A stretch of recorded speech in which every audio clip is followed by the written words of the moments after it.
Pressure sales. Unfortunately, they're relatively common in the home security industry.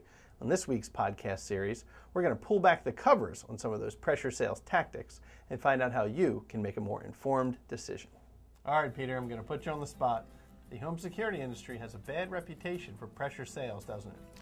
As well it should, Greg.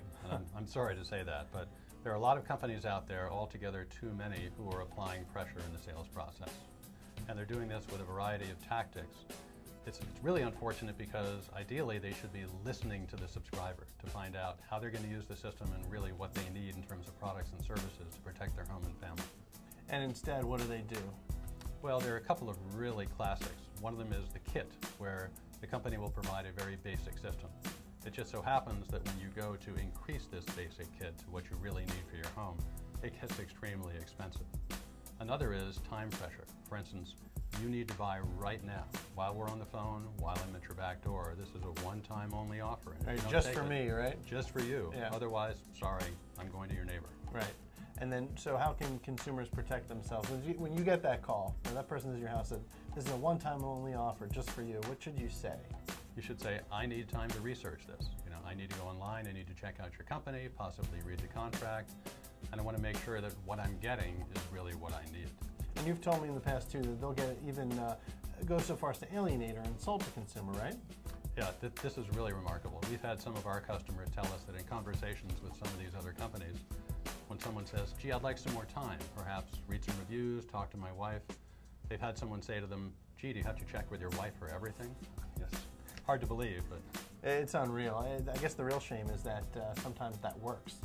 Unfortunately, it does. Yeah, and what else? What are some of the other tactics they'll throw at you? Well, one of the classics is the folks who come to your back door, and we call these folks the door knockers. They're all over the United States, and believe it or not, in some jurisdictions, they're so aggressive that the jurisdictions have passed ordinances to say you can't come in our town. Let me tell you what they do. They'll come to your door and say, you know, Greg, you have a beautiful house. It's so beautiful that you could help us market our products. We'd love to put one of our yard signs in your yard. We'll give you a free alarm system. All you have to do is sign this contract, and that's it. And that's the catch, right?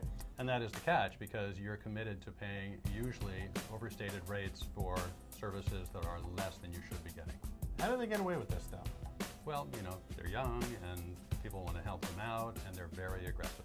And what can a consumer do to protect themselves in that one? The door knocker comes to your door. I assume you can ask for some more time or something? Absolutely. Always ask for more time. Now, the Federal Trade Commission allows you 3 days, but we tell people that you should ask for at least 30 days to really evaluate a system and make sure it's going to work. And you absolutely need time to go online and look at the reviews, because that can tell you quite a bit about these companies. Right, I'm guessing the ones who pressure you don't want you going online and reading reviews. They don't, because there's usually a long list of things about them. Right, for good reason, it sounds like. Yes. All right, this has been great information. No one should feel pressured to buy a home security company quickly. Thanks, Peter, for your time this week. Thank you. Thank you for watching the FrontPoint podcast series. We'll see you next time.